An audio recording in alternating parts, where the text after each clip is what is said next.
Hello বন্ধুরা, আমি রূপা BS family ব্লগে তোমাদের সকলকে স্বাগতম। আশা করি তোমরা খুবই ভালো আছো, আমিও ভালো আছি তোমাদের আশীর্বাদে। তো বাড়ির সমস্ত কাজ করে তারপরে চলে আসলাম বেগুনের চারা জমিনে।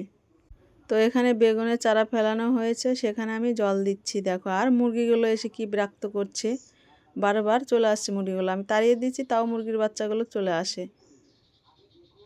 তো ঘুরে ঘুরে আমি ভালো করে জল দিয়ে দিচ্ছি। দেখো, ওই দেখো চলে এসছে আবারও মুরগির বাচ্চা। এত বিরক্ত করছে, পোকাগুলো থাকে সেই পোকাগুলো খাওয়ার জন্য। দেখো আমি জল দিচ্ছি আর পোকাগুলো উঠছে আর মুরগি খাচ্ছে। তো দেখো বন্ধুরা, বেগুনের চারাগুলো ভালো হয়নি, পাতলা হয়ে গেছে একদম, ভালো বের হয়নি মনে হচ্ছে। জল দিয়ে দিচ্ছি। এখানে আমার মামি দাঁড়িয়ে আছে, তা বলছে তোদের বেগুন গাছগুলো এরকম হয়ে গেছে কেন। আমি বলছি কে জানো এরকম কেন হচ্ছে, আমি তো বলতে পারলাম না। এত বিষ, এত জল, সার সবই দেওয়া হচ্ছে, কিন্তু বেগুন গাছগুলো কেমন জানি হয়ে গেছে। দেখো কোঁকড়া লেগে গেছে। তার জন্য এখানে বড়মশাই বললো তুমি বেগুন গাছের গোড়ায় গোড়ায় একটু করে জল দিয়ে দাও। তারপরে বেগুন গাছের গোড়ায় আমি একটু একটু করে জল দিয়ে দিচ্ছি।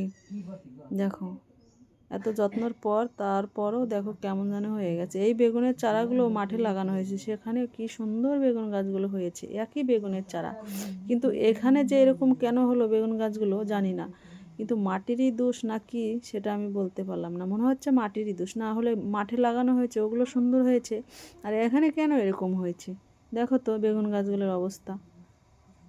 তাও বড়মশাই বলছে তুমি একটু জল দিয়ে দাও, দেখো কেমন হয়। তা কী করবো, তাও জল দিয়ে দিচ্ছি। সবটাই গোড়া গোড়া জল দিয়ে দিব, দেখি কেমন হয়।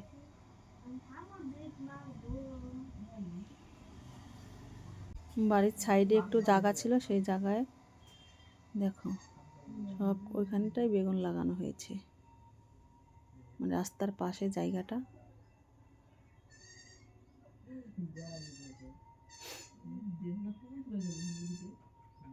প্রত্যেকটা গাছের গোড়ায় গোড়ায় দিয়ে দিচ্ছি জল।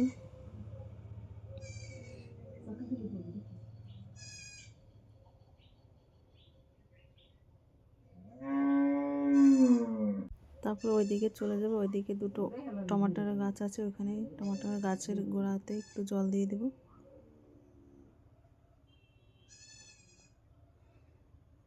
দেখো বেগুন গাছগুলোর অবস্থা।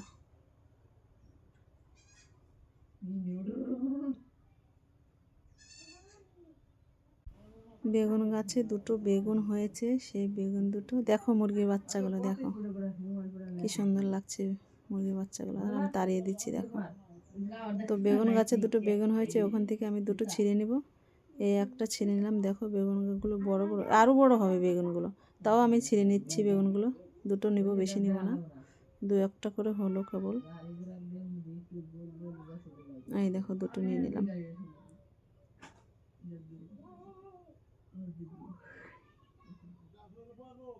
আর এদিকে একটা দেখো, এটাকে নেব না, এটাকে থাক, আর দুদিন পরে ছিলবো। এই দুটো খেয়ে নিই তারপর।